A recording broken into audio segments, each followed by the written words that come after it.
Hello साथियों, नमस्कार। तो दोस्तों हम लोग सॉल्व कर रहे थे ये घटना चक्र की प्रैक्टिस टेस्ट आपके आने वाले एग्जाम यूपी टेट 2026 के लिए। बहुत ही इंपॉर्टेंट टेस्ट सीरीज दोस्तों। आप लोगों ने जितना अभी तक हमने टेस्ट सीरीज करवाया, आप लोगों ने बहुत अच्छी प्रतिक्रिया दी है। एक से बढ़कर एक प्रश्न हमने सॉल्व कराए, जिसका रिस्पांस आप लोगों ने उतने अच्छे से दिया। 3 टेस्ट सीरीज दोस्तों ये घटना चक्र की हमारी कंप्लीटली सॉल्व हो गई है। 2 टेस्ट सीरीज हमने विजन का करवाया था, वो पूरा सॉल्व हो गई है। अब दोस्तों इसी घटना चक्र की हम चौथी प्रैक्टिस टेस्ट सॉल्व करने जा रहे हैं। एक से बढ़कर एक प्रश्न आपको मिलेंगे।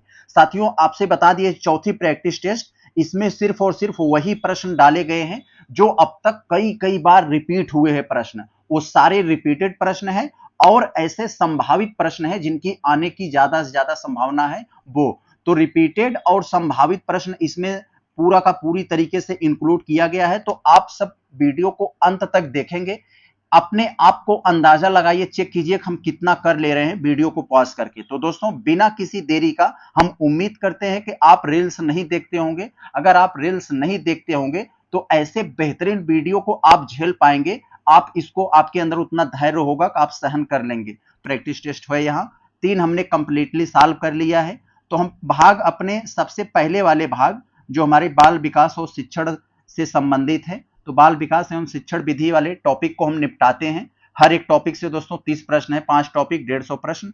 तो पहले वाले में आपसे पूछा जा रहा है दोस्तों, जीन पियाजे, बहुत ही महत्वपूर्ण वैज्ञानिक, मनोवैज्ञानिक। तो आप लोग इनके बारे में जानते होंगे। तो जीन पियाजे ने स्कीमा नाम का एक शब्द दिया था दोस्तों, तो इसके किस रूप में संबोधित किया था? तो दोस्तों जीन पियाजे ने जो स्कीमा नाम का एक शब्द दिया था, तो पहले आप ये समझ लीजिए कि स्कीमा का मतलब क्या होता है। स्कीमा का मतलब होता है दोस्तों सूचनाओं का पैकेट। सूचनाओं का पैकेट का मतलब यहाँ क्या है, जैसे हम कोई चीज हमें याद आता है तो उसके बारे में सारी चीजें याद आ जाए। जैसे हमें अभी कोई याद दिला दे मोदी, तो हमें ये मोदी नाम आते हमें लग जाए हाँ यार, रुपया बड़ा तेजी से गिर रहा है, महंगाई बढ़ रही है, बेरोजगारी बढ़ रही है, अमेरिका आंख दिखा रहा है, तो सारी चीजें दिमाग में आने लगती है ना। तो वही है सूचनाओं का पैकेट। तो ये किस रूप में संबोधित किया? तो अनुकूलन के रूप, सॉरी यहाँ संज्ञानात्मक संरचना के रूप में। ऑप्शन नंबर आपका यहाँ सी हो जाएगा। स्कीमा शब्द को संज्ञानात्मक संरचना के रूप में उन्होंने संबोधित किया। आगे यहाँ पर हम लोग अगर दूसरा वाला को देखें, बड़ा अच्छा प्रश्न है साथियों, थोड़ा यहाँ पर आप ध्यान देंगे। एक से बढ़कर एक आपको यहाँ सूचनाएं मिलेंगी, फैक्ट मिलेगा, कंसेप्ट मिलेगा। निम्नलिखित सिद्धांतों को उनके अर्थों से सुमेलित कीजिए। सूची 1 में आपको यहाँ पर सिद्धांत दे दिए गए हैं और सूची 2 में वो उनका अर्थ दे दिया गया है क्या है। तो दोस्तों मस्तकाधोमुखी, मस्तकाधोमुखी का मतलब दोस्तों जो विकास होता है बच्चों में, वो सिर से पैर की तरफ होता है। जैसे बच्चे बहुत छोटे होते हैं तो उनका पहले विकास सिर की तरफ ज्यादा होता है, फिर बाद में पैर की तरफ आता है। तो यहां पर है मस्तकाधोमुखी का मतलब ये विकास सिर से पैर की तरफ होता है। समीपता का मतलब है दोस्तों विकास केंद्र से बाहर की तरफ होता है, तो ये हो जाएगा। और यहाँ वर्तुलाकार प्रगति का मतलब विकास चक्राकार में होता है, यानी रेंडमली तरीके से होने लगता है, यानी जिसका ज्यादा जितना एक्सरसाइज होगा, जितना मतलब उस तरीके से होगा वैसे। तो यहाँ पर ये आपका कौन सा यहाँ पर हो गया, ए वाला 3 पे गया। ए वाला 3 पे यहाँ नहीं है, यहाँ नहीं है, इसको हटा दो। और फिर बी वाला 1 पे गया। तो यहाँ पर हमारा बी वाला, यहाँ पर हमारा कौन सा हो जाए, बी वाला 1 पर यहाँ है यार, ऑप्शन नंबर ए हो जाएगा। आगे जरा हम लोग देखें यहाँ पर साथियों, तीसरे वाले में आपसे पूछा जा रहा है, बाल्यावस्था को, बाल्यावस्था को जीवन का अनोखा काल किसने कहा है? तो बाल्यावस्था को जीवन का अनोखा काल दोस्तों कोल और ब्रूस ने कहा है। तो ऑप्शन नंबर आपका यहाँ ये हो जाएगा, जीवन का अनोखा काल उन्होंने बताया है। ये स्वीकारते हुए कहा कि यानी यह माता पिता के लिए समझना कठिन हो जाता है, बच्चों का जो माइंडसेट होता है इस सिचुएशन में। माँ, जो बच्चों के माँ बाप होते हैं, बच्चों के माइंडसेट को नहीं समझ पाते कि बच्चा किस माइंडसेट का है, किस प्रवृत्ति का है। तो इसलिए उन्होंने इसका अनोखा बताया कि जीवन का अनोखा काल है बाल्यावस्था। आगे जरा हम लोग दोस्तों यहाँ पर देखते हैं, यहाँ हमारा जो चौथे वाले में है, ये एसर्शन और रीजन से संबंधित प्रश्न है। बहुत अच्छा प्रश्न है साथियों, देखें कथन दिया है, आपको कारण दिया है। कथन पढ़ के, कारण पढ़ के हमें बताना है। बालक का उचित विकास वंशानुक्रम और वातावरण दोनों पर निर्भर करता है। बिल्कुल सही बात है मेरे भाई। एक बच्चा होता है तो उसका जो बालक का उचित विकास होता है वह जेनेटिक पर भी निर्भर करता है, वातावरण पर।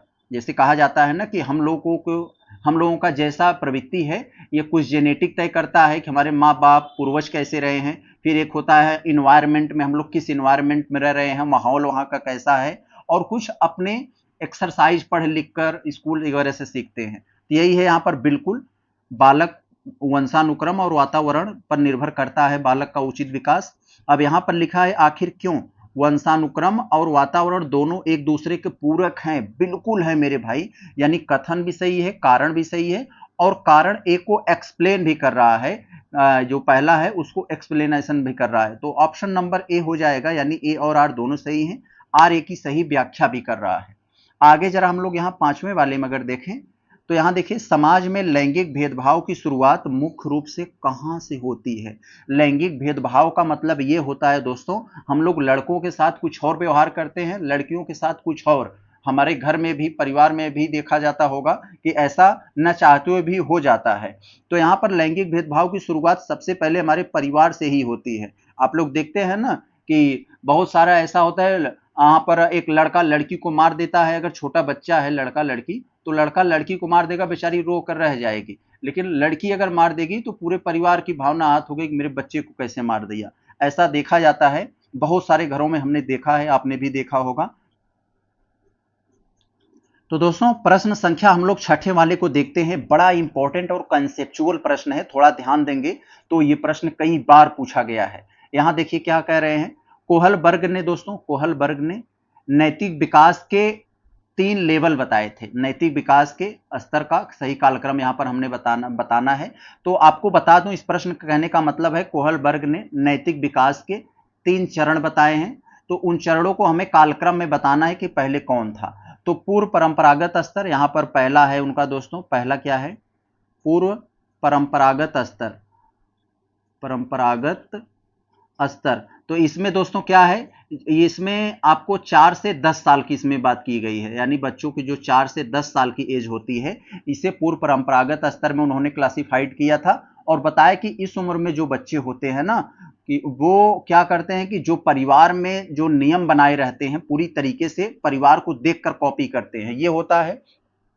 फिर परंपरागत स्तर में आ जाता है कि क्या होता है कि उन्हें अपने आप को अच्छा बनने के लिए परिवार की तरह ही अपने आप करना पड़ता है, उन्हें सिखाना नहीं पड़ता है। और फिर ये इसकी एज जो होती है ये 10 से 13 साल होती है। और ये उत्तर परंपरागत स्तर में क्या होता है कि 13 साल से अधिक जब उम्र बच्चे हो जाते हैं तो खुद फैसले लेने लगते हैं, अपने आप पर नियम बनाने लगते हैं, अच्छे गलत का फैसला करने लगते हैं। तो यही है आपका यहाँ जो तीसरे पर दे दिया है, यानी पूर्व परंपरागत स्तर हो जाएगा।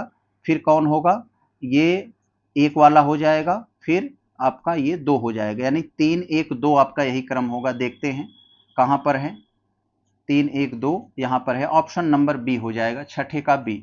आगे हम यहां पर देखें 7वें वाले में, तो आपसे पूछा जा रहा है बाल केंद्रित शिक्षा में। बाल केंद्रित शिक्षा का मतलब क्या होता है दोस्तों, ऐसी शिक्षा जो बालकों के अनुरूप हो। जैसे बालक केमिस्ट्री में पढ़ना चाहता है, उसका मन केमिस्ट्री में लगता है, तो उसे केमिस्ट्री ही पढ़ाया जाए, न कि उसको जो है मतलब फिजिक्स पढ़ाया जाए। उसका फिजिक्स मन नहीं लगता है तो उसे फिजिक्स मत पढ़ाइए।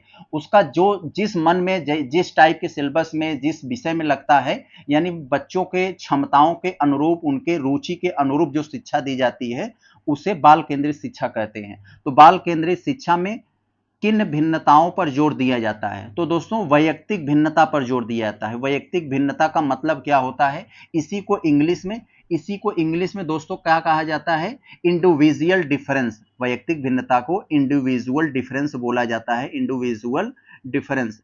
इसका मतलब यही होता है कि वो जो चाह रहे हैं उसी के अनुरूप उनको मतलब सिखाया जाए, पढ़ाया जाए। ऑप्शन नंबर आपका यहां पर सी हो जाएगा।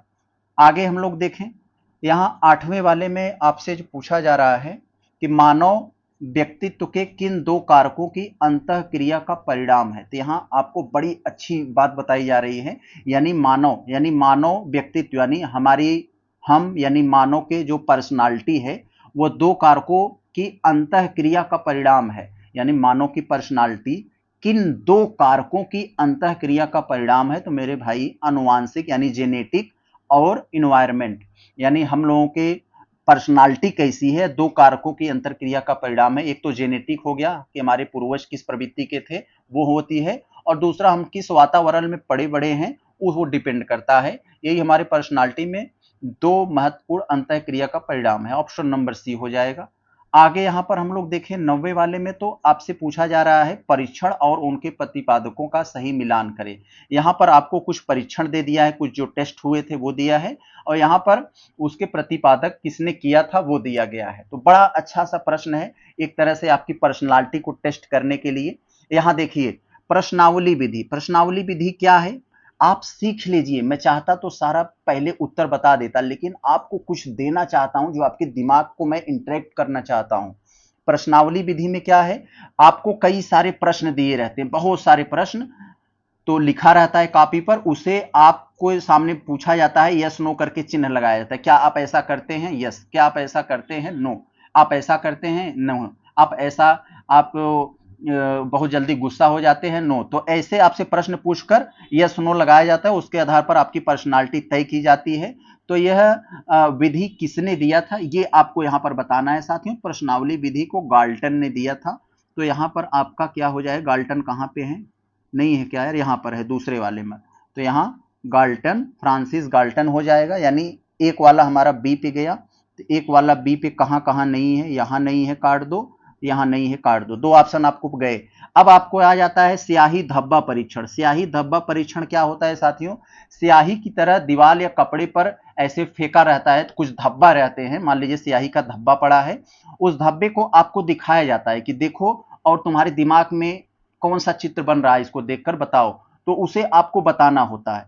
तो ये परीक्षण दोस्तों किसने दिया था, स्याही परीक्षण वाला, तो ये रोरशा ने दिया था। रोरशा कहां पर है, ये यहाँ पर है। जैसे हम लोग बहुत छोटे थे तो चांद को देखते थे, कोई कहता था कि कोई आदमी बैठा है, कोई कहता था कोई घोड़ा है, ऐसे हम लोग चांद को देखकर बड़ा तरह तरह के प्रिजप्शन बनाते थे ना। तो यही है, आपको ऐसे स्याही का धब्बा दीवार या कपड़े वगैरह पर दिखाया जाएगा, और आपसे पूछा जाएगा आपके दिमाग में कौन सा ये चित्र बना रहा है, कैसा लग रहा है। तो हाथी घोड़ा अलग अलग लोगों को अलग अलग तरह का लगता है, तो वही है। अब यहाँ पर दोस्तों क्या है, थोड़ा ध्यान देखिए, टीएटी, जिसे इंग्लिश में बड़ा अच्छा पर्सनालिटी परीक्षण का ये है। टीएटी का मतलब थीमेटिक एपर्सेप्शन टेस्ट। थीमेटिक एपर्सेप्शन टेस्ट का मतलब क्या होता है दोस्तों, आपको एक चित्र दिखाया जाएगा, उस चित्र को देखकर आपके दिमाग में कौन सा इमेज बनता है, आप उसके बारे में क्या कहते हो चित्र को देखकर, वो आपको बताना होता है। तो ये किसने दिया था दोस्तों, यह दिया था थीमेटिक एपर्सेप्शन टेस्ट।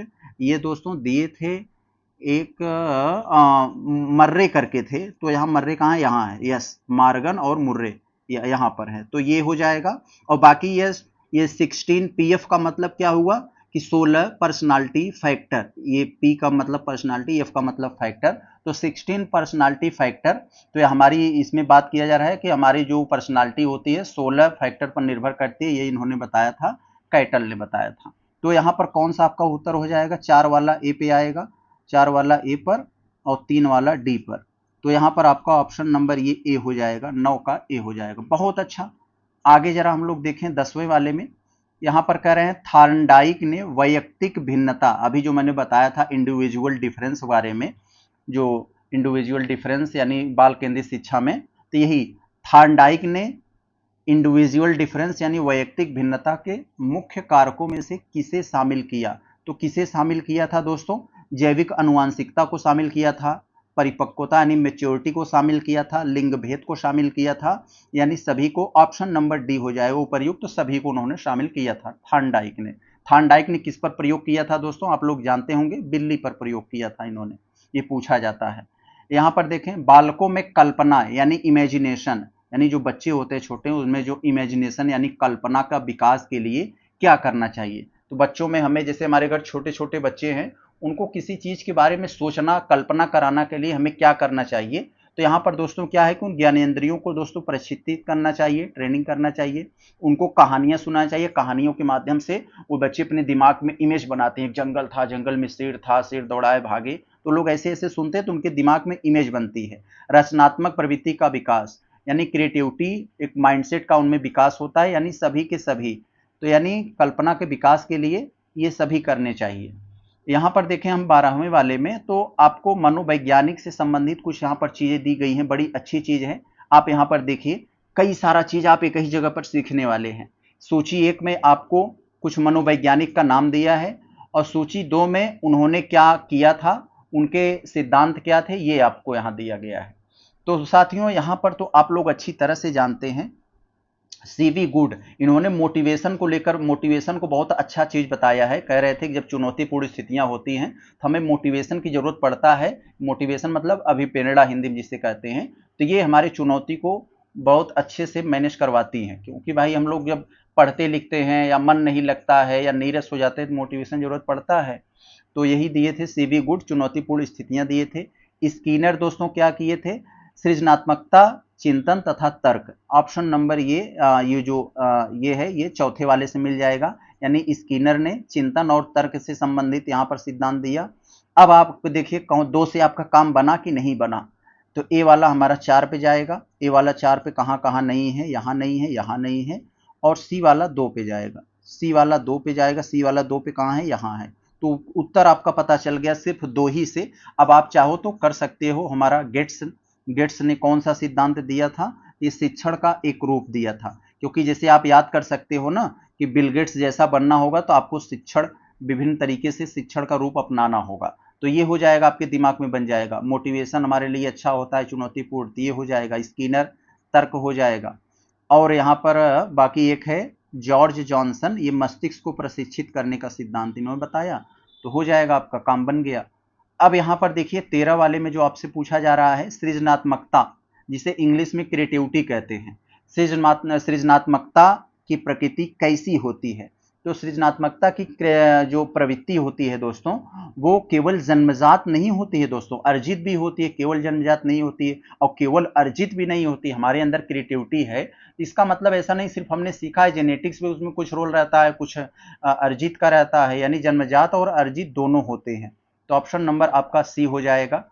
आगे देखें हम लोग यहाँ 14 वाले में जो पूछा जा रहा है, सतत और व्यापक मूल्यांकन का मुख्य लक्ष्य क्या है? सतत और व्यापक, सतत मतलब लगातार, व्यापक मतलब बड़ा लेवल। तो सतत और व्यापक का मूल्यांकन का मुख्य लक्ष्य क्या है?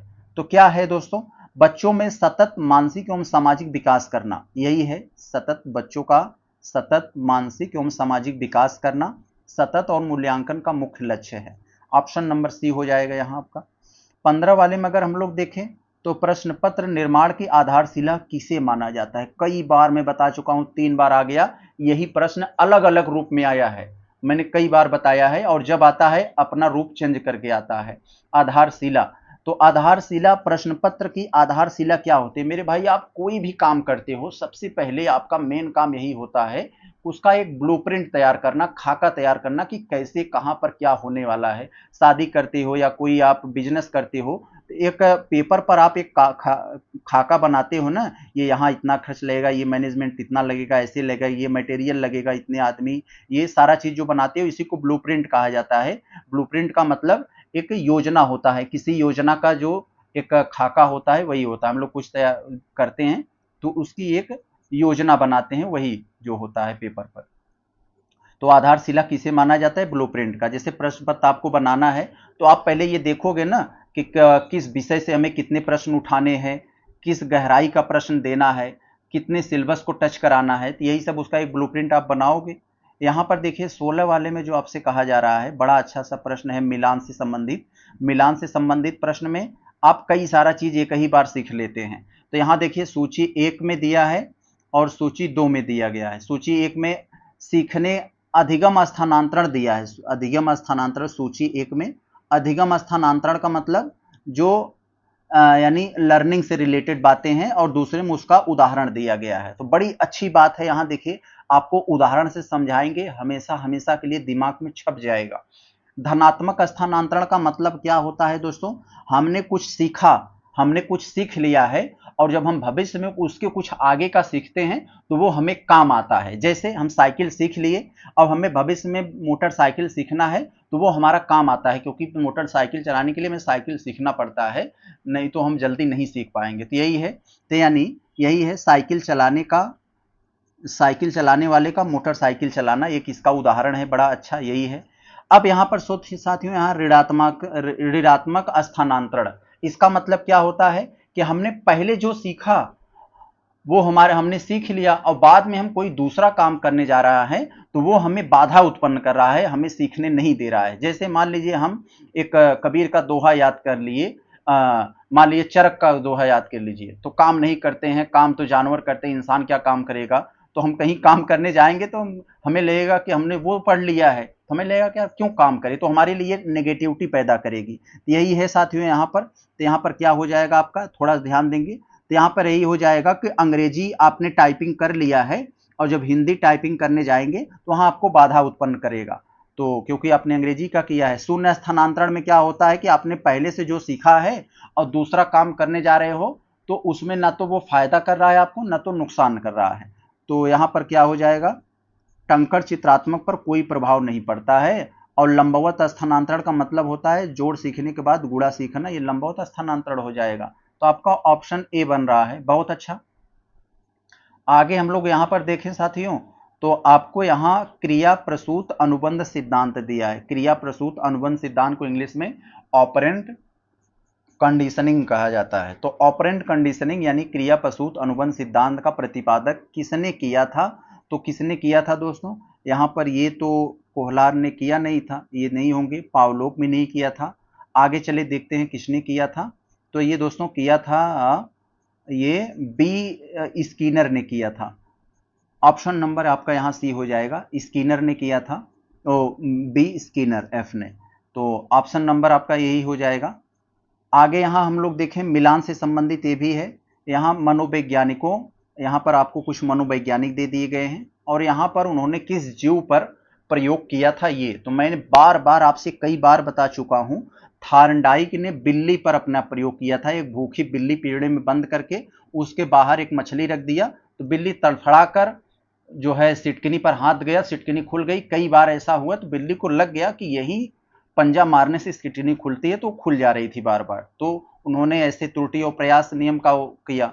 अब कोहलर के बारे में जानते हैं, इन्होंने चिंपैंजी को एक पिंजड़े में बंद करके भूखा चिंपैंजी को ऊपर केला लटका दिया और वहां पर एक स्टूल टाइप का डब्बा रख दिया और लाख कोशिश करने के बाद जब केला नहीं पाया तो चिंपैंजी को सूझाया दिमाग में कि इसी डब्बे पर खड़े हो जाए तो हमें मिल जाएगा, तो चिंपैंजी ने अपना दिमाग सूझ लगाया तो मिल गया। तो ये कोहलर ने किया था।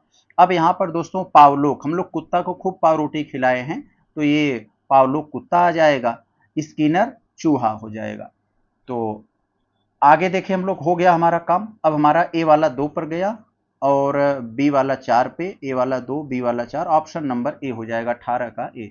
आगे जरा हम लोग देखें यहाँ पर एनसीईआरटी द्वारा विकसित भारतीय प्रतिमान में, एनसीईआरटी द्वारा विकसित भारतीय प्रतिमान में सूक्ष्म शिक्षण का एक पूरे चक्र की अवधि कितनी होती है। तो सूक्ष्म शिक्षण का पूरे चक्र की अवधि दोस्तों एनसीईआरटी ने जो विकसित किया है वो 36 मिनट है।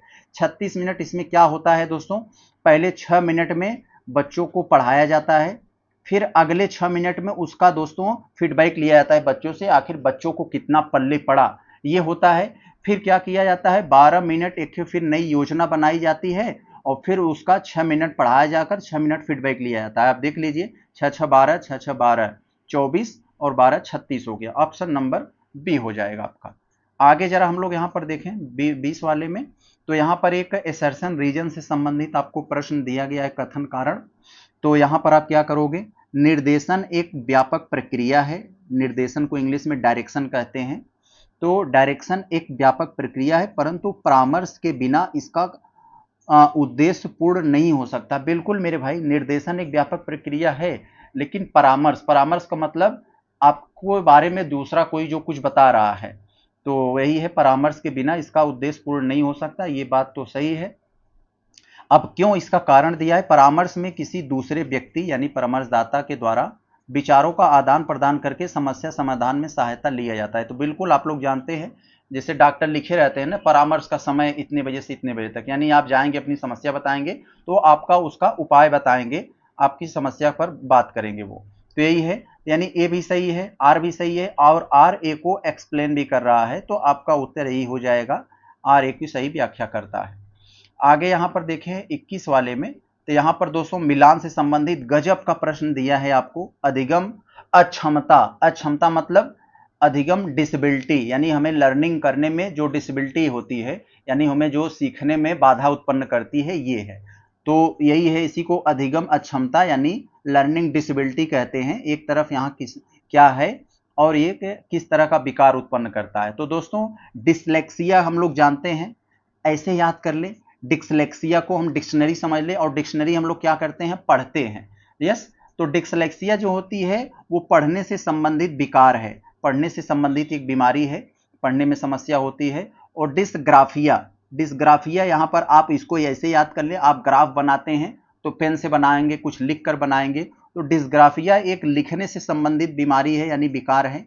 और डिसकैलकुलेटिया, तो यहाँ कैलकुलिया यहाँ पर करके है, कैलकुलेटर टाइप का नाम है, तो यहाँ कैलकुलेटर मैथमेटिक्स में यूज होता है, तो ये गणितीय कौशल विकार हो जाएगा। अफेजिया, तो ये भाषा से संबंधित हो जाएगा। तो क्लियर है, आपको याद हो जाएगा। मैंने एक छोटा छोटा एक आपको की पॉइंट भी बता दिए जिससे आपको याद रहे। तो ए वाला आपको 3 पे गया, ए वाला 3 पे गया, तो ए वाला 3 पे सिर्फ यही है और कहीं नहीं है, तो यही हो जाएगा आपका। यहां देखें हम लोग 22 में, तो एक रॉबर्ट गैगने की 1965 में एक पुस्तक आई थी जिसका नाम था द कंडीशंस ऑफ लर्निंग, यानी सीखने की शर्तें। इसमें पदानुक्रम में अधिगम के कितने प्रकार बताए थे। तो इन्होंने दोस्तों हायरार्की में यानी पदानुक्रम में सीखने के यानी अधिगम के कुल 8 प्रकार बताए थे। ऑप्शन नंबर सी हो जाएगा। एक बार आप इसके बारे में गूगल पे सर्च कर लेना, इतना रट लेना, इतने पूछा जाता है हर बार। आगे हम देखें 23 वाले में, तो यहां आपसे पूछा जा रहा है दोस्तों अभिप्रेरणा, अभिप्रेरणा अधिगम। अभिप्रेरणा का मतलब क्या होता है, मोटिवेशन, जिसे हम लोग खूब बड़े बड़े मोटिवेशनर को सुनते हैं ना, तो अभिप्रेरणा का मतलब मोटिवेशन होता है, यानी मोटिवेशन लर्निंग का सर्वोत्तम राजमार्ग है। यानी जो मोटिवेशन होता है हमें सीखने का सबसे अच्छा राजमार्ग, सबसे अच्छा रास्ता बताता है। जैसे हम लोग कोई मन नहीं लग रहा है सीखने में, आपके अंदर कोई मोटिव रटा रहा है, सीख लो आज नहीं तो कल नहीं, ये बढ़िया बढ़िया खूब लंबी चौड़ी हाँक आपके सामने बोल के गया, मोटिवेट कर दिया, आपका सीखने का मन हो गया, आप सीख लिए। यही कह रहे हैं अभिप्रेरणा अधिगम का सर्वोत्तम राजमार्ग है। यह कथन किसका, किस मनोवैज्ञानिक का है, तो ये आपको बताना है मेरे भाई, स्किनर का है। ऑप्शन नंबर आपका यहाँ बी हो जाएगा। आगे देखें, यहाँ कह रहे हैं आपसे 24 वाले में, स्पीयरमैन ने अपनी किस पुस्तक में बुद्धि को द्विकारक सिद्धांत कहा है।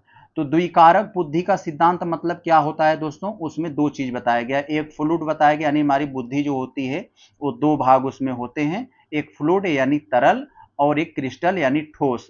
तो फ्लूइड जो होती है वो जेनेटिकली होती है, खासकर इसमें हमें कार्य करने की क्षमता वगैरह होती है, और जो क्रिस्टली होती है यानी ठोस होती है, वो हम जो अर्जित करके सीखते हैं वो होती है। तो यही है, बुद्धि के द्विकारक सिद्धांत को परिभाषित किया था स्पीयरमैन ने अपनी किस पुस्तक में, तो उस पुस्तक का नाम है जिसमें उन्होंने बुद्धि को दो भागों में बांटा था, दो द्विकारक सिद्धांत बताया था। तो ये किसमें था दोस्तों, ये है the ability of man. Option number B हो जाएगा 24 का बी।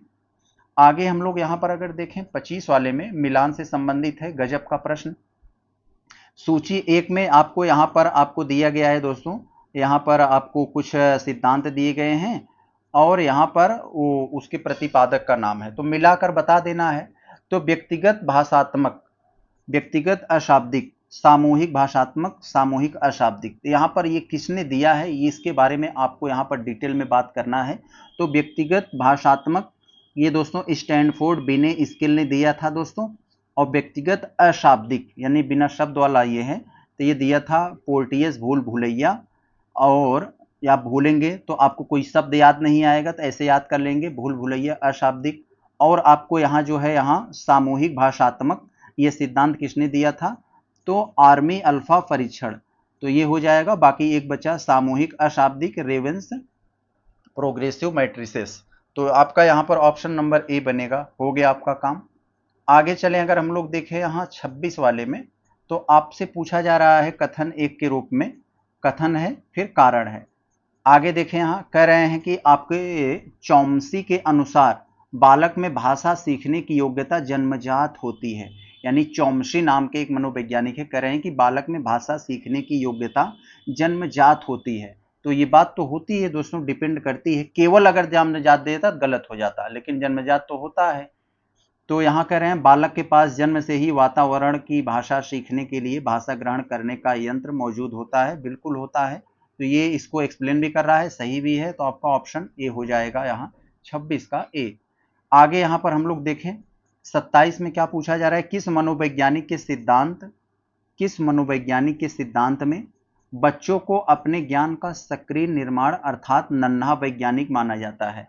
तो ऐसा किस मनोवैज्ञानिक सिद्धांत ने दिया कि अपना जो ज्ञान सक्रिय करते हैं बच्चे, उन्हें नन्हा वैज्ञानिक माना जा सकता है। तो यहाँ पर ये वाइगोत्स्की तो यहाँ पर नहीं होंगे, उन्होंने जीन पियाजे ने दिया था। तो ऑप्शन नंबर सी हो जाएगा, पियाजे ने उन्हें नन्हा वैज्ञानिक माना। आगे देखें हम लोग यहाँ पर जेरोम ब्रूनर द्वारा बताए गए संज्ञानात्मक विकास के चरण का सही क्रम क्या है।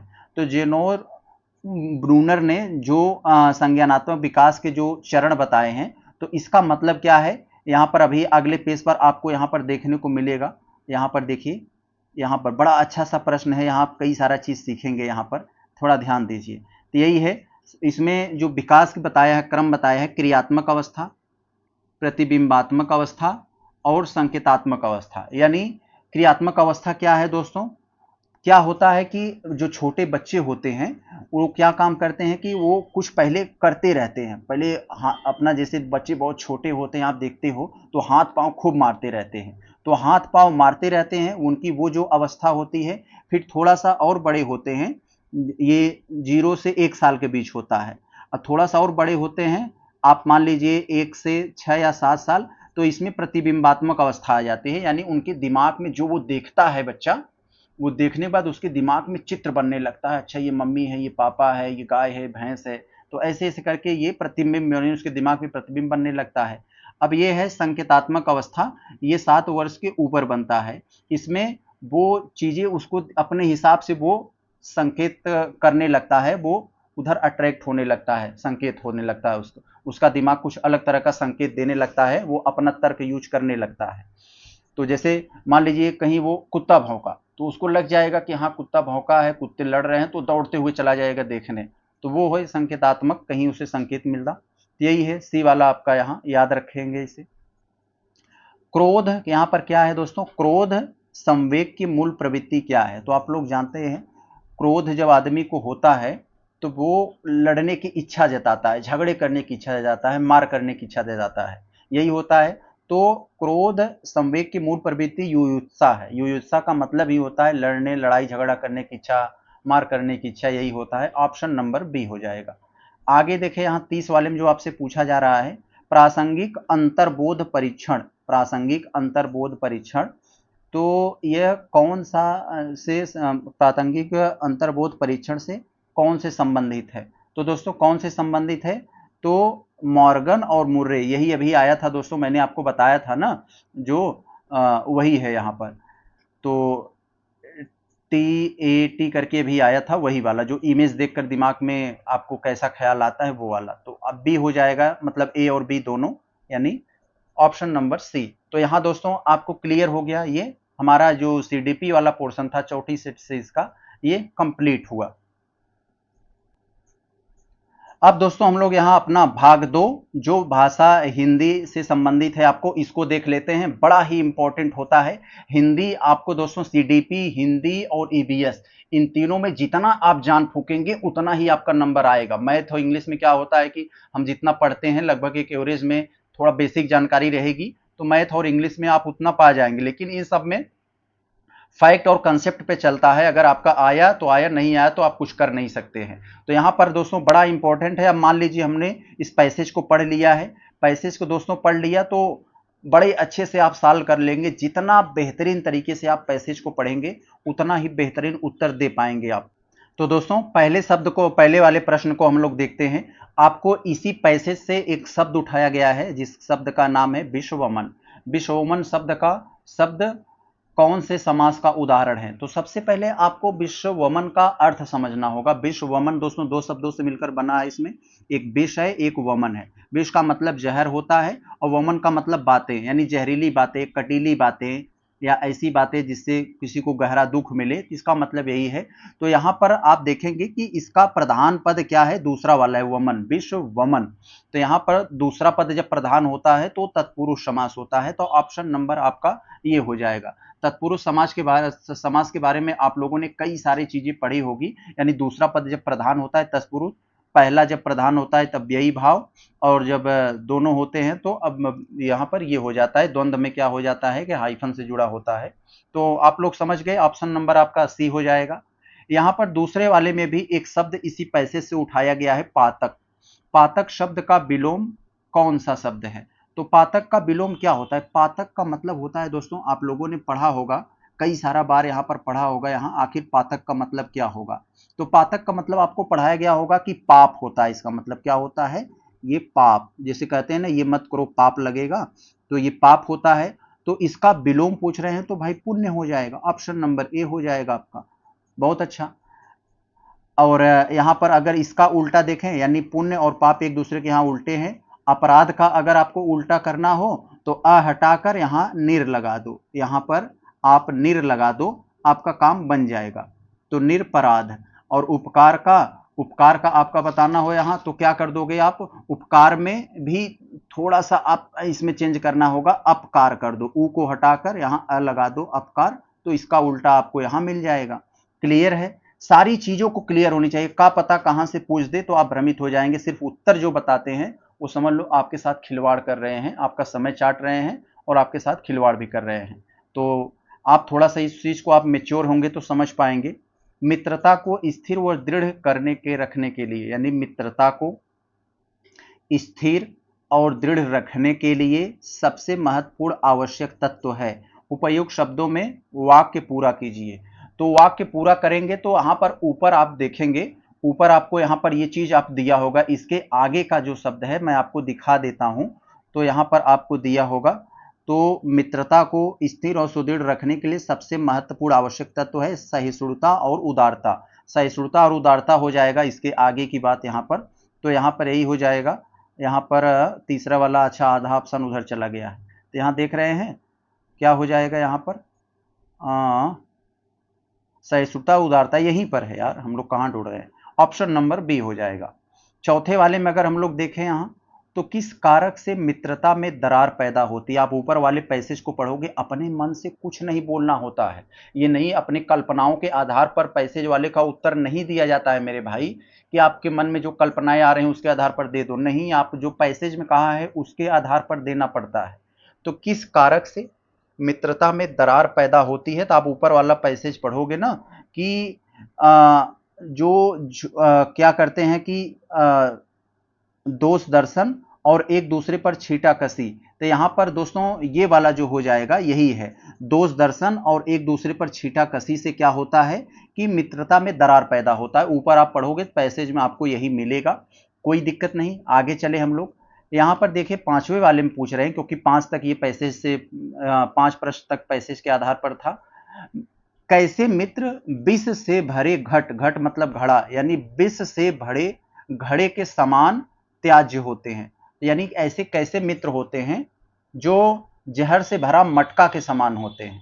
तो यहां पर दोस्तों आपको ऊपर वाला पैसेज पढ़ोगे, हमने तो पढ़ लिया है, आप पढ़ोगे तो जो आपके सामने बढ़िया बढ़िया बोलते हैं लेकिन आपके पीठ के पीछे जाते समय आपके बारे में विश्वमन यानी गंदी और फालतू बातें करने लगते हैं, आपके बारे में एक मतलब खराब बातें करने लगते हैं। वही ऑप्शन नंबर बी हो जाएगा। पैसेज में आप पढ़ोगे तो ये आपको मिल जाएगा। अब हम देखते हैं, हम लोग पैसेज से छुटकारा मिल गया है हम लोगों को। निम्नलिखित में से कौन सा समूह सही नहीं है? तो नहीं पर आप जरूर फोकस कीजिए, कौन सा समूह मतलब कौन सा समूह सही नहीं है। तो दोस्तों मूर्धन्य, दोस्तों मूर्धन्य में तो ट वर्ग आता है ना, तो ट ठ ड ढ ये वाला आता है, तो ये च वाला कहां से आ गया? तो ये गलत हो गया आपका ना मेरे भाई। च छ ये तो तालब्य में आता है ना, ये मूर्धन्य कहां से? मूर्धन्य में तो ट वर्ग आता है, ये आप जानते हो। और ये जो च छ ज झ है ये तो तालब्य में आता है। किसमें? तालब्य, आपने पढ़ा होगा, तालब्य में आता है। तो इसका मतलब गलती हमें पकड़ में आ गई, हमारा यही गलत है और उत्तर यही होगा, क्योंकि उत्तर हमें उसे बताना है जो गलत है। अब ओष्ठ मतलब क्या होता है? जो वोठों का सहारा लेकर बोला, जैसे प, फ, ब, ये शब्द अगर शब्दों को हम बोलते हैं मुंह से तो हमारा ओठ दो सटते हैं, तो ये ओठ हो गए, ओष्ठ हो गए, कंठ मतलब क वर्ग वाले हो गए, ये वर्ष जो हो गए, ये नर लस हो गए, तो बाकी सब सही हैं, ए वाला हमारा गलत था। वह वर्ड यहाँ पर कह रहे हैं दोस्तों, वह वर्ड क्या है, तो ये तालब में तो है नहीं, ओष्ठ में तो आता नहीं, मूर्धन में नहीं, ये दंतोष्ठ होता है। दंतोष्ठ मतलब जो दांत और वोठों से मतलब के संपर्क से जो ध्वनि निकलती है वो व वर्ण है। आप जैसे व बोलोगे व, तो आपको यहाँ जीभ हल्का सा दांत में धक्का मार रही है और ओठ भी आपको थोड़ा सा उसमें उत्प्रेरित कर रहा है, तो दंतोष्ठ हो जाएगा आपका। यहाँ पर जो आपके कह रहे हैं 8वें वाले में, निम्नलिखित में से सर्वनाम है, तो सर्वनाम आप लोग जानते हैं संज्ञा क्या होता है, जो संज्ञा होती है, संज्ञा के स्थान पर जो शब्द प्रयुक्त किए जाते हैं वो सर्वनाम होते हैं। तो जैसे मोहन बाजार गया और वह जल्दी आएगा, तो वह जो शब्द प्रयोग हुआ मोहन के स्थान पर हुआ, यानी वह क्या है, मोहन ही है, तो वही होता है। तो यहाँ पर जैसे वह क्या हो गया, यहाँ पर सर्वनाम हो गया। तो सर्वनाम क्या होते हैं, जो संज्ञा के स्थान पर जो प्रयुक्त होते हैं वो, तो यहाँ पर वह हो गया, ये सब होंगे नहीं, ये आपका घर तो आपका संज्ञा हो जाएगा, ये सर्वनाम यही वह हो जाएगा, जैसे वह, वे, उनका, ऐसे हो जाएगा। तो यहाँ पर देखें 9वें वाले में, तो 9वें वाले में आपसे कह रहे हैं पंडित जी हवन करा के कथा कह रहे हैं। बड़ा अच्छा सा प्रश्न, हिंदी में एक प्रश्न ऐसा हमेशा पूछा जाता है, बहुत ज्यादा इंपॉर्टेंट है, इसको ध्यान में रखे रहेंगे। तो पंडित जी हवन करके कथा कह रहे हैं, तो यह कौन सी क्रिया है, तो दोस्तों ऐसी क्रिया जहां पर एक आदमी कोई काम करके तुरंत दूसरा स्टार्ट कर देता है, तो ऐसी को हम लोग पूर्वकालिक क्रिया कहते हैं। यहाँ पंडित जी क्या करें, हवन करा के वो तुरंत कथा कह रहे हैं, तो यहाँ पर उन्होंने हवन का कार्य करके कथा करें, यानी एक काम खत्म करके दूसरे में लग गए, तो ये पूर्वकालिक क्रिया इसे कहा जाता है। ऑप्शन नंबर आपका डी हो जाएगा। जैसे आपने पढ़कर खाना खाया, तो यहाँ पर आपने दो काम साथ में किया, एक पढ़कर यानी पढ़ लिया, उसके बाद तुरंत खाना खाया, तो ये पूर्वकालिक क्रिया हो गई। 10वें वाले को अगर हम लोग देखें, निम्नलिखित में कर्मवाच्य का उदाहरण है। कर्मवाच्य का मतलब होता है दोस्तों पैसिव, एक्टिव पैसिव, हम लोग इंग्लिश में पढ़े हैं ना, तो कर्मवाच्य को इंग्लिश में ही हम इसे पैसिव बोलते हैं। तो पैसिव का मतलब जो कर्म पर जोर देकर बात करता हो, तो यहाँ पर दोस्तों मुझसे बैठा नहीं जाता, ये होगा नहीं, और सीता पत्र लिखती है, राम पुस्तक पढ़ता है, तो ये होगा नहीं, ये तो एक्टिव में आ जाएगा, पैसिव में यही आ जाएगा, पत्र लिखा जाता है। तो 10वें का आपका यही उत्तर हो जाएगा, पत्र लिखा जाता है, कर्मवाच्य का उदाहरण है। इसमें क्या होता है, क्रिया लिखा कर्म के पत्र अनुसार है, इसमें जो क्रिया यानी लिखा है वह कर्म यानी पत्र के अनुसार यहाँ पर दिया जा रहा है। जैसे हम लोग करते हैं ना कि राम जिसे इंग्लिश में हम लोग पढ़ते हैं, राम गोज टू होम, तो वहां पर जब पैसे इसका बनाते हैं तो होम बाई राम ऐसे करके हम लोग बनाते थे ना, इंग्लिश में आप पढ़े होंगे, तो वही है, इसे पैसिव में बनाना है। तो यहाँ पर देखें हम लोग 11 में, इनमें से तत्सम शब्द क्या है, तो तत्सम तद्भव के बारे में आपको खूब पढ़ाया गया होगा कि तत्सम क्या होते हैं, जो शब्द सीधे संस्कृत से, सीधे जैसे संस्कृत में थे वैसे हिंदी में प्रयोग हो रहे हैं, तो वो तत्सम हो गए। लेकिन जो शब्द संस्कृत से निकले, बीच में मॉडिफाइड हो गए और फिर वो हिंदी में आए, यानी हिंदी में डायरेक्ट नहीं आए, बीच में थोड़ा बदल कर आए, तो वो तद्भव होता है। तो याद रखे रहेंगे आप, यानी जब भी तत्सम आपके दिमाग पूछे तो आपके दिमाग में आना चाहिए हाँ संस्कृत वर्जन, संस्कृत वर्जन, और तत्सम मतलब संस्कृत वर्जन, तद्भव पूछे तो हिंदी वर्जन, तो इतना याद रखे रहेंगे। तो यहाँ पर दोस्तों उपालंब जो है यह तत्सम शब्द है, तो ऑप्शन नंबर ए हो जाएगा, आपको यहाँ याद रखे रहेंगे, उपालंब जो है यह तत्सम है। तो आप सोच रहे होंगे भाई इसका तद्भव क्या होता होगा, तो इसका तद्भव थोड़ा सा याद कर लेंगे तो आपके दिमाग में बना रहेगा। तो यहाँ पर यानी तत्सम शब्द क्या है, ये उपालंब तत्सम शब्द है, जबकि उछा, उबटन और उगालना यहाँ पर जो दिया है ना, उबटन, उछा, उगालना, इन सब के बारे में अगर देखोगे तो ये सब के सब क्या है दोस्तों, ये तद्भव है। अगर इनका तत्सम पता करना चाहते हो तो यहाँ पर उछा का उत्साह हो जाएगा, मैं तत्सम लिख रहा हूं, उत्साह हो जाएगा, और ये उगलना का क्या हो जाएगा दोस्तों, उगलना का क्या हो जाएगा, ये उद्गलन हो जाएगा, ये उद्गलन हो जाएगा, और उबटन का उद्धर्तन हो जाएगा। क्या हो जाता है? उद्धर्तन। उद्धर्तन। तो ये याद रहेगा, तत्सम में लिख दिया, यानी ये तत्सम था और बाकी सब तद्भव थे, और जो तद्भव थे मैंने उसका आपके सामने तत्सम लिख दिया। आगे जरा हम लोग देखें 12 वाले में, इनमें से एक विदेशी भाषा का शब्द है, वो क्या है बताइए। तो मेरे भाई ये कतार एक अरबी शब्द है, यही विदेशी है, बाकी सब यहाँ पर देसी है। आगे देखें, पुत्र का पर्यायवाची क्या है? तो पुत्र मतलब हम लोग पुत्र का पर्यायवाची अगर पढ़ेंगे तो तनया पुत्री होती है, लेकिन तनय, तनय, तनय पुत्र का क्या होता है? तनय होता है। और क्या होता है दोस्तों? सुत होता है, आत्मज होता है, तनुज होता है, ये सब होते हैं।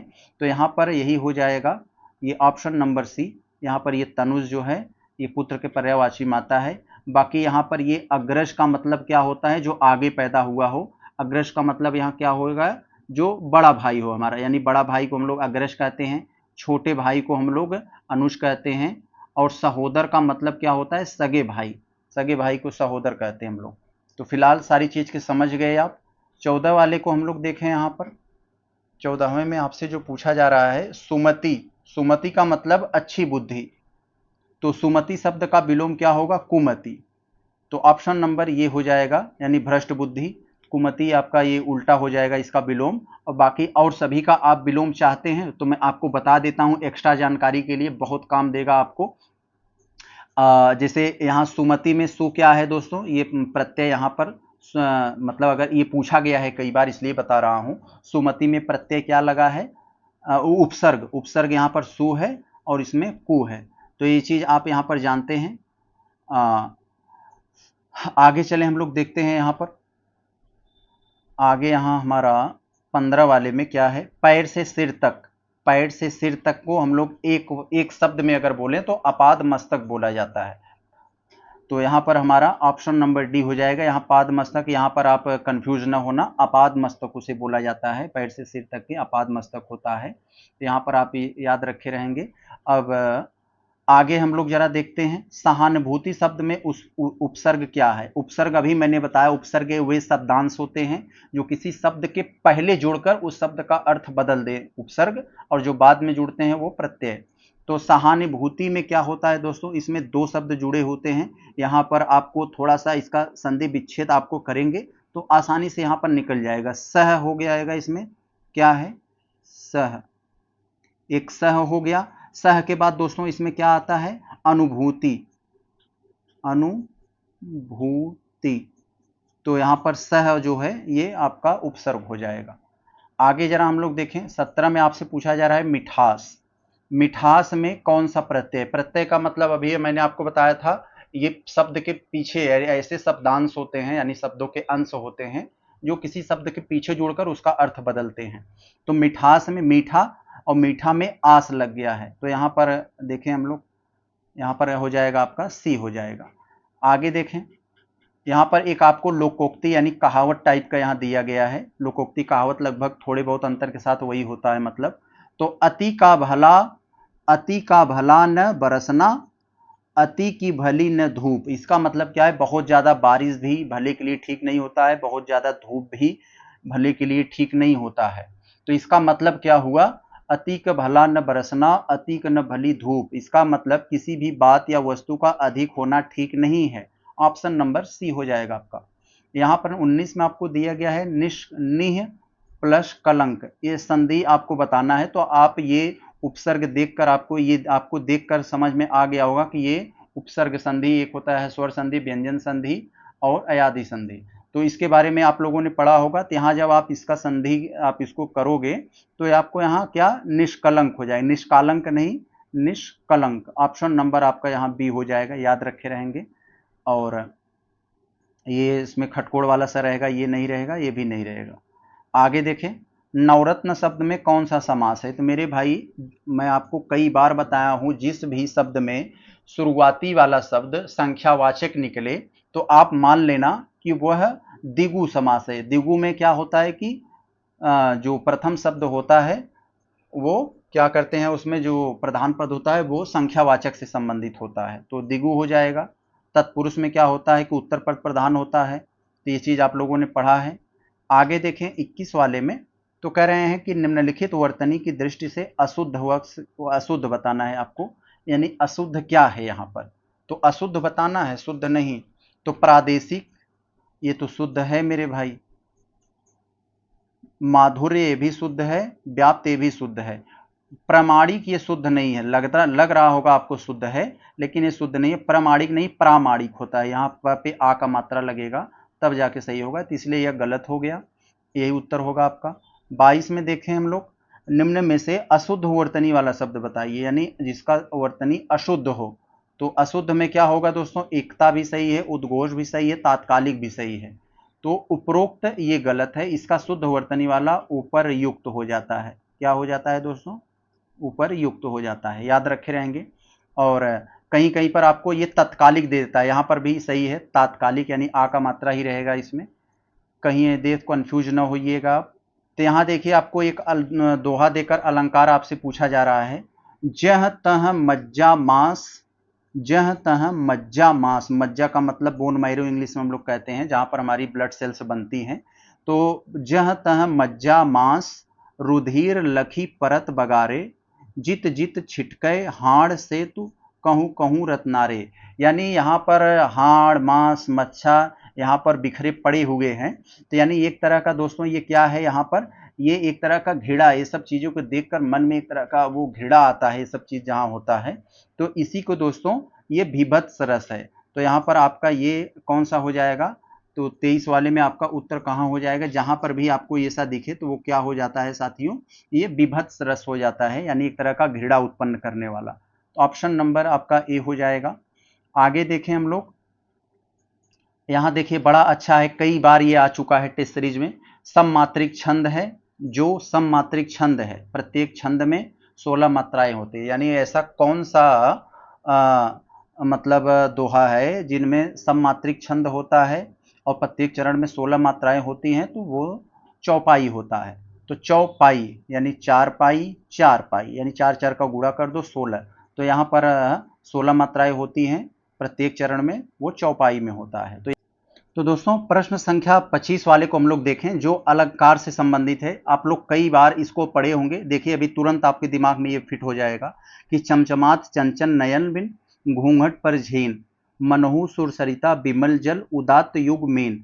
तो यहाँ पर आपको क्या है दोस्तों, मैंने कई बार बताया हूं, एक ही चीज पहचानने का होता है, जहां मनहु जनहु मानो जानो, यानी एक तरह का कल्पना करने, जैसे हम लोग लेट अस कंसीडर मैथमेटिक्स में करते हैं, तो मान लीजिए जहां यानी हम कल्पना करते हैं, जहां मानने की बात आती है, कल्पना करने की बात आती है, यानी हिंदी में मनहु जनो जानो मानो ये सब जहां आ जाता है, वहां उत्प्रेक्षा अलंकार होता है। ये चीज आप लोगों ने पढ़ा होगा। आपको कुछ दोहा हुआ याद हो या ना हो, ऐसे ही चीजों को ढूंढा करिए तो आपका हो जाएगा। रूपक में क्या होता है कि कोई उसमें दो शब्द आते हैं, दो शब्द आ जाते हैं उस सेंटेंस में, और दोनों का अर्थ अलग अलग जगह पर अलग अलग होता है।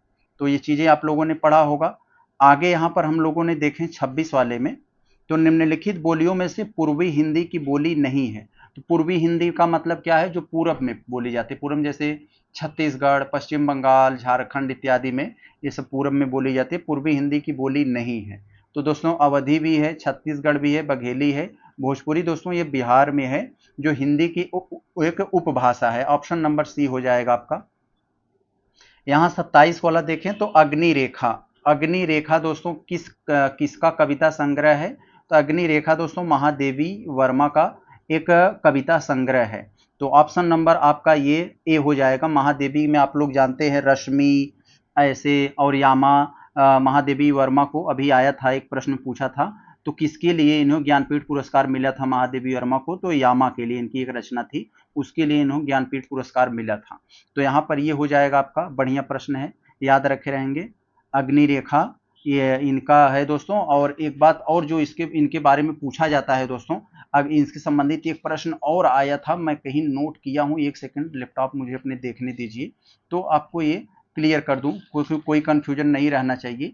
तो यस, महादेवी वर्मा का ये जो मतलब अग्नि रेखा दोस्तों जो रिलीज हुई थी, ये इनके मरने के बाद रिलीज हुई थी, इनके जीवन की अंतिम एक तरह से यह काव्य संग्रह है, जो इनके मरने के बाद 1990 में दोस्तों यह रिलीज हुई थी। तो याद रखे रहेंगे आप इसे भी एक बार पूछा गया है। कवि वचन सुधा थी। तो कवि वचन सुधा दोस्तों आप लोग जानते हैं कवि वचन सुधा के बारे में, भारतेंदु हरिश्चंद्र 1867 में काशी से एक पत्रिका निकालते थे, एक मासिक पत्रिका थी, तो वो काशी से निकालते थे यानी बनारस से। तो ऑप्शन नंबर बी हो जाएगा, यह काशी कविता सुंदर नामक एक पत्रिका निकाली जाती थी जो अच्छे विद्वानों के लेख से निकलता था। तो याद रखे रहेंगे आप इसे। बहुत अच्छा। आगे देखें हम लोग, आपका 28 हो गया, 29 वाले में देखें तो यहाँ पर ये पूछा जा रहा है कि अज्ञेय को किस कृति पर ज्ञानपीठ पुरस्कार मिला। तभी महादेवी पर आया था, मैंने बताया यामा से। अब यही अज्ञेय को पूछ रहे हैं जो इनकी कौन सी रचना, कौन सी कृति पर ज्ञानपीठ पुरस्कार मिला। तो कितनी नावों में कितनी बार, ऑप्शन नंबर सी हो जाएगा, इस पर इनको मिला था 1978 में। कितनी नावों में कितनी बार, इसके लिए इनको 1978 में जो है ज्ञानपीठ पुरस्कार मिला था। तो याद रखे रहेंगे, एक बार देख लेंगे किनको किनको कौन से लिए ज्ञानपीठ पुरस्कार मिला है। तो लास्ट वाला देखें हम लोग हिंदी का, इनमें से कौन सी प्रणाली व्याकरण शिक्षा के लिए उपयुक्त नहीं है। तो व्याकरण शिक्षण के लिए कौन सी उपयुक्त नहीं है, तो दोस्तों आगमन प्रणाली। आगमन प्रणाली दोस्तों क्या होती है कि हम पहले एग्जाम्पल देकर, व्याकरण जब बच्चों को सिखाते हैं तो एग्जाम्पल देकर फिर रूल बताते हैं, तो ये क्या हो गया आगमन प्रणाली। निगमन प्रणाली क्या होता है कि हम लोग बच्चों को पहले रूल बताते हैं उसके बाद एग्जाम्पल देते हैं, तो ये दोस्तों निगमन प्रणाली हो गई। पाठ्य पुस्तक प्रणाली जान ही रहे हैं, यह व्याकरण से संबंधित है। लेकिन कक्षा अभिनय प्रणाली यानी कक्षा में अभिनय यानी कक्षा में नाटक, तो ये दोस्तों यह व्याकरण से संबंधित नहीं है, यह अभिनय यानी नाटक से संबंधित है, तो यही आपका शिक्षण विधि के लिए उपयुक्त नहीं है, बाकी सब है। तो उम्मीद करते हैं दोस्तों आपको ये दोनों ही भाग बहुत अच्छे से समझ में आए होंगे। इस वीडियो को पार्ट ए के रूप में यही हम खत्म करते हैं। अगला पार्ट बी हम लोग बनाएंगे जिसमें बाकी के सारे टॉपिक यहाँ पर हम लोग जोड़ेंगे, जिसमें ईवीएस और मैथ रहेगा। और एक बात और आपको बता दूं साथियों, ये जो मैंने अभी इंग्लिश और संस्कृत छोड़े जा रहा हूं, लास्ट में जब ये 10 टेस्ट सीरीज हो जाएगा तो 10 का एक जगह संस्कृत, 10 का एक जगह इंग्लिश बना देंगे। जिसको जो संस्कृत देखना होगा संस्कृत देखा, जिसको इंग्लिश देखना होगा इंग्लिश देखेगा। यही मैं बार बार कहता हूं, कोई भी हम लोग टेस्ट सीरीज का एक सवाल भी नहीं छोड़ने वाले हैं, ये आप लिख लो के ले लो। तो चलते हैं हम लोग, मिलते हैं अब आप पार्ट बी में। नमस्कार।